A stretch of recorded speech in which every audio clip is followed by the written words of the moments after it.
And the conversation that Fetterman was having with Maria and something that he posted on Twitter, which the deputy White House press secretary did as well, was this chart that Axios published about this rise in left-wing violence. And the right was gleefully tweeting it, ignoring the fact that the right-wing violence was much larger than the left-wing violence, which is the truth about it. And you can go anywhere you want for these statistics. You can go to Cato, you can go to the Government Accountability Office, you can go to the Center for, Strategic and International Studies to see that. And in the wake of the absolutely tragic assassination of Charlie Kirk, the right, led by Donald Trump and J.D. Vance, wants to make it out as if the left are the only ones who have ever used the word fascist. And you can see a compilation of Stephen Miller saying it. It's passing all over Twitter. You have Donald Trump on tape. You have analyses of how many times that he's referred to Democrats and journalists as evil just in the first 6 months of his administration. And, I think that we should have led this conversation with the tragedies of this weekend.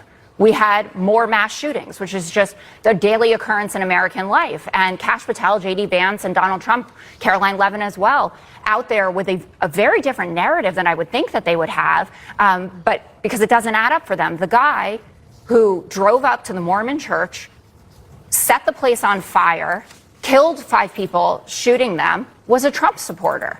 He had a Trump Vance flag in his backyard, which some on the right are trying to say that it said stop Trump. Doesn't make any sense.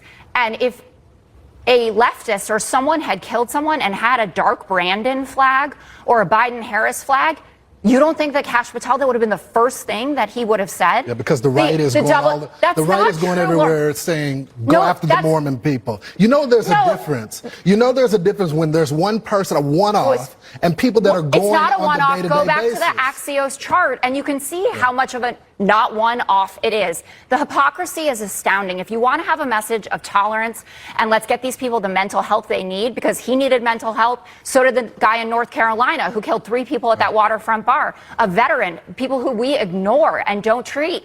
People said warning signs for decades that had been ignored. Make that your message no matter who's killing people. But when the shoe is on the other foot and you can't demonize the left for this one, they say nothing. Nothing. Oh, it was just about anti-Christian bias. It was a Christian, by the way, killing other Christians.